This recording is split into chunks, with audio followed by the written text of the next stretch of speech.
You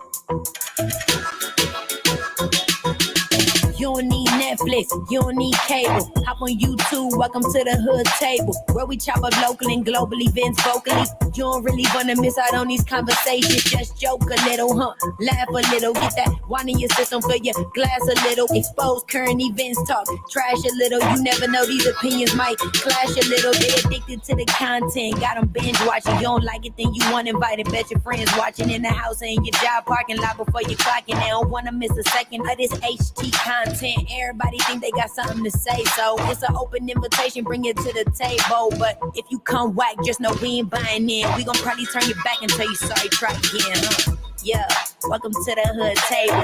You don't need Netflix, you don't need cable. Yeah, welcome to the hood table. You don't need Netflix, you don't need cable.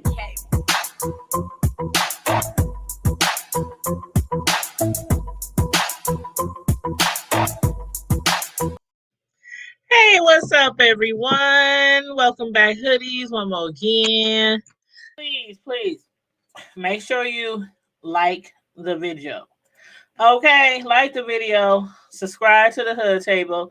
If you're not already subscribed to the Hood Table, please make sure that you hit the subscribe button and then hit the notification bell, and then follow us on our other social media platforms like TikTok, Snapchat, Facebook, IG, Twitter, and of course our thehoodtable.com website, where you can become a member on our The Hood Table website, as well as become a member on our YouTube channel.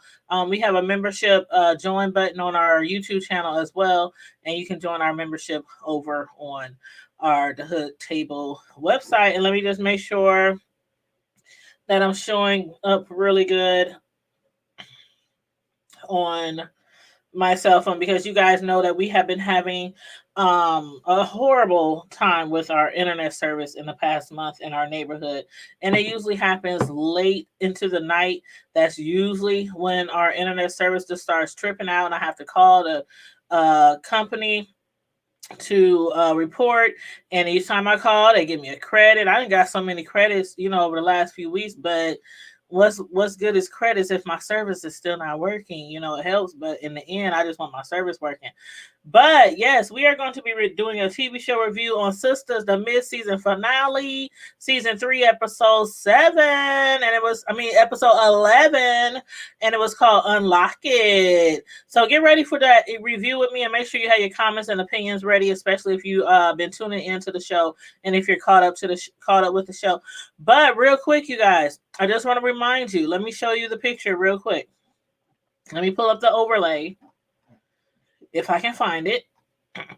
overlay. Okay. Because I want to make sure that everybody knows about it. I'm going to be talking about this for a while, until I think all of my subscribers are onto this new segment that we're doing. So let me show you the picture real quick. Okay. This picture right here is basically, it says what it is. Bring it to the Hood Table. It's a new segment that we're doing. It's called Bring It to the Hood Table, because what you essentially will be doing is emailing us at bringittothehoodtable.com. And when you send me an email at bringittothehoodtable.com, essentially you're asking me for some very unprofessional hood advice. It's strictly for entertainment purposes, as some of you may have figured out, but it's for some very unprofessional hood advice on anything from what to do about a crazy coworker, how to deal with some hard-headed ass kids. Just anything, relationships, your siblings, your mama, your daddy, your in-laws, ex-laws, your neighbor, dog, whatever. If you want to email me for some very unprofessional hood advice, all you have to do is email us at bringittothehoodtable. Bring it to the, and make sure you say the and not the. It is not the Hood Table, it's the Hood Table. So make sure you email us, bring it to the Hood Table at hotmail.com. I did put this on our about section to our YouTube channel. but I'm going to make sure that I post it in the chat right now as well. So now that we got that out of the way, let me uncover that photo. So basically, let's get into it, guys. We're gonna get into this review. Again, this is Sistas Midseason Finale Review, Season 3, Episode 11. Unlock it. Let me take a drink. Ooh, because y'all know how my throat be getting parched and dry. And I'll be going on and on. So, as far as Gary and Andy, therapy. I need you guys to please tell me which school of higher learning did that therapist attend, and was it free? Was it online? Was there real credits actually received to get a degree? And is the school still operating? Is it still in business? Are there still students there paying to get this same type of schooling? This same type of higher learning? But you guys, in real life situations, I can't understand how somebody who knows that their partner has been with someone else might imagine them two together, every time they're about to have sex with them, especially when it's really trying to get very intimate with your partner. And regardless of if your partner slept with another person during your relationship or when you guys were on a break or separated from some time, nobody likes feeling like there is someone else that can satisfy their partner. But come on now, even if that is a real therapist practicing therapy, those type of exercises are just outlandish to me. Because I've never seen or heard anything done like that. And our girl Andy, she was not falling for that shit. She was like, Dr. Quack, Dr. Quack, Quack, you need to get the hell up out of my house. She was not falling for that shit. She's like, and if your therapy is so highly effective, then get her a man to straddle her every time that Andy feels like Gary isn't touching her enough.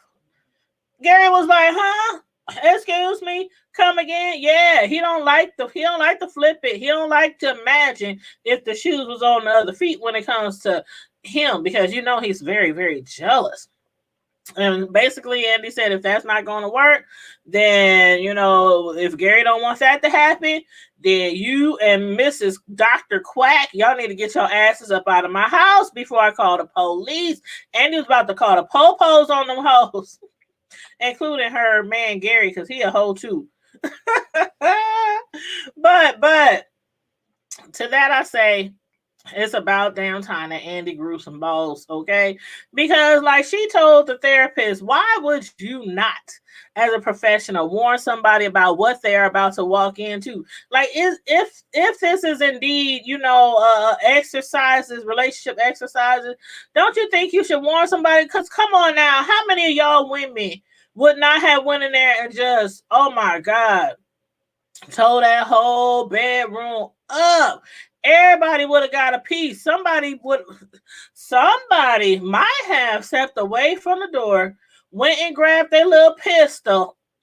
Have they seen another woman straddled on top of their man with another woman either waiting there, viewing it, directing them, or waiting for her turn, and they would have shot up everybody in the damn house. I'm telling you, it happens, okay? It happens. But even if this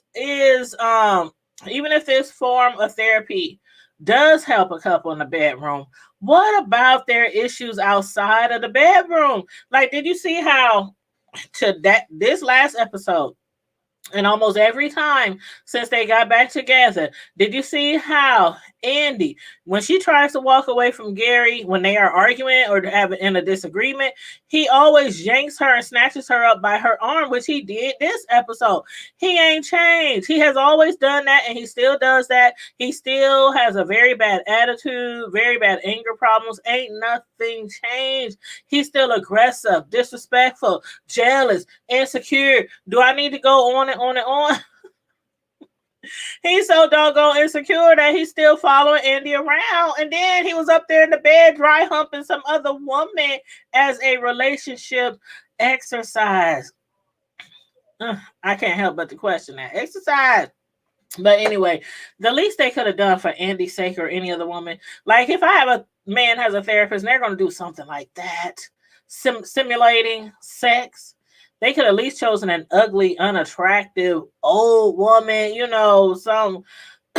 somebody's old grandma, something. I don't know. I'm just saying. But y'all let me know what y'all think about that storyline.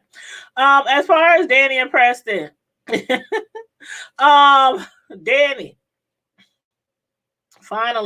We finally find out what else it has been that's been making Danny feel unsure of their relationship.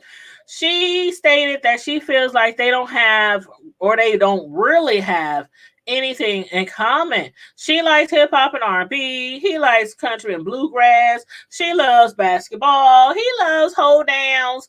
And what do they call them? I don't want to disrespect anybody, who likes country and bluegrass. So I don't remember exactly what she said. She said something else, but I can't. She said hold downs and boots stuff. I can't remember what she said. But anyway, and when she said when he gets home, all he wants to do is discuss cows and mules and manure and other farm shit. Something that she is totally not interested in. And despite their differences, Danny really enjoys spending time with Preston. But the fact that when they are together, they don't have much in common to share. They really can't even communicate on the same level about the same subjects. So I understand where she's coming from. It makes it really difficult for her to want to spend a large quantity of time, with him every day. Like, it's one thing if you're seeing somebody, several times a week, they come over to visit, you go to their crib, y'all go out to eat or whatnot, you know what I'm saying? But to be with each other every single day and you absolutely have nothing in common to talk about, and she literally doesn't care. Like, she don't really care about his life outside of her four walls, their relationship. She don't really care. Now, the part that's crazy to me, though, is that Preston is not upset at all. He totally understands her need for space, but what he doesn't understand is why she couldn't just come out, outright and tell him, just say it in the first place. But do you think with them living in separate homes, not living together anymore, do you think that'll be beneficial to their relationship or not? Me, for one, I think they moved in too soon in the first place. And if Preston does move out, unless they are both going to try or attempt to focus on each other's personal interests, show concern towards each other's personal interests, it ain't going to work. That's just my opinion. It's not going to work. I mean, how could it? They literally have nothing in common. Nothing to talk about. And Danny, she doesn't even try to show any interest. Every time he tries to talk to her about something that he's dealing with at work, the cows, the bulls, or anything like that, she's like, okay, yeah, so I totally don't care like that, so she doesn't even try. So I think they both will have to do put forward more work into that area if they're going to make it and not be living in the same home. As far as Andy and Karen, and let me take another drink here. Andy and Karen. Okay. So after Andy, saw what she saw in her house with Gary and those ladies, she needed a friend to talk to. She went and paid a visit to her girl Karen at Karen's salon. And could you believe that Karen has heard of a therapist using that same method to help a couple out with their sexual issues? So, am I really...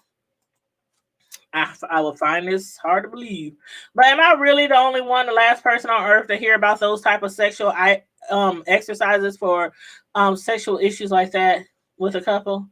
Like, have y'all tried anything like that before? I don't know. I've never heard of those therapeutic exercises before, but if you have, please let me know. You let me know. But damn it, I swear, Had I known that this shit existed years ago when I got cheated on years ago, maybe my relationship at that time would have made it through the test of times. Had I known that that was an exercise that was, highly suggested, then maybe I would have tried that. And maybe the guy that, I had a falling out with, break up with because of cheating, maybe we would still be together to this very day. I don't know, never know. But even if that is the case, Andy still has a feeling that instead of attending the gym in the mornings, Gary is cheating on her, because that's exactly how it went down when Gary was with Jasmine. Remember, every time he told Jazz that he was going to the gym, especially early in the morning, he was really going to visit Andy. He was working it out all right. He just was not working out at Planet Fitness or 24-hour gym or Gold's Gym or whatever gyms they got out there to this day. Now, in spite of her feelings, after speaking with Karen, Andy decided that she should perhaps go and have a sit down with Gary to discuss a few things regarding their relationship. Not right away, though. First thing first, Andy stopped by her office because she had to grab the settlement papers to deliver to Robin at his hotel. Except Robin was still at the office. And the first thing Robin noticed was that Andy's ring was absent from her finger. The second thing he did was ask Andy, did she have something to drink? I was like, Andy, don't do it. At first she said no. He didn't believe her. I was like, Andy, don't do it. Like, why are you about to have drinks with this man, especially when you are in your feelings right now, and that attorney has not once kept his feelings from her that he has for her. The next thing you know, they were over in the corner of her office tonguing each other's down. I told her don't get that liquor out. But anyway, y'all tell me what y'all thought about that storyline with her and Robin, and the therapeutic exercises, sexually stimulated exercises. Let me know what you think about that. Now, moving on. Karen, Zach, and Fatima. Okay, last week, after hitting a lick on that Bellany stock, we know that Zach had planned on having a serious discussion with Fatima about their relationship. But first, he stopped by Karen's salon. Like, everybody's stopping by Karen's salon today.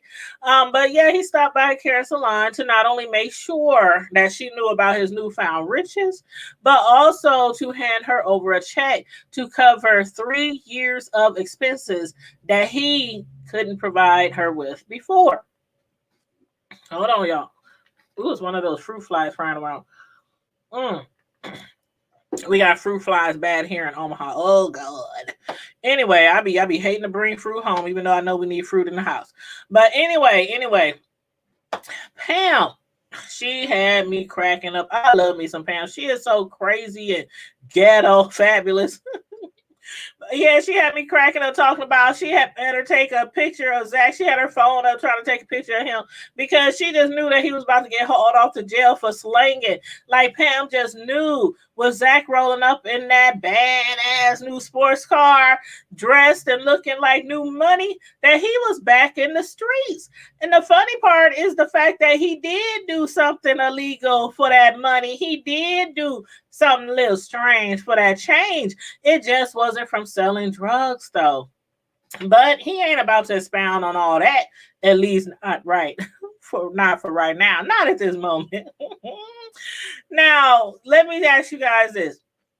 Did y'all think that Zach was about to end up back in Karen's office, holding her up against that wall, throwing her back out? You could definitely feel the sexual energy and love still between the two, except for this time, Zach just handed her the money, gave her £1 before he realized that he was heading to Fatima's crib. Karen, even though she still might want to be with him, figures that it is best for him to move on, instead of them continuing to try to work things out. So Karen heads home, where she gets a visit from Aaron.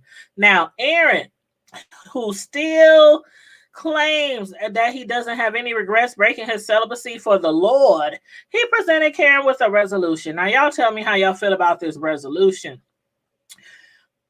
He says that Okay, he don't regret it, but on the flip side, he felt like a hypocrite at church, because he teaches classes at church and he felt like he was being a hypocrite. So he came out and he just confessed to the people in the classes. He confessed to his pastor, about him fornicating. So Aaron was removed from teaching, at the church by his pastor, which he did understand why. And Karen, she also understands why as well.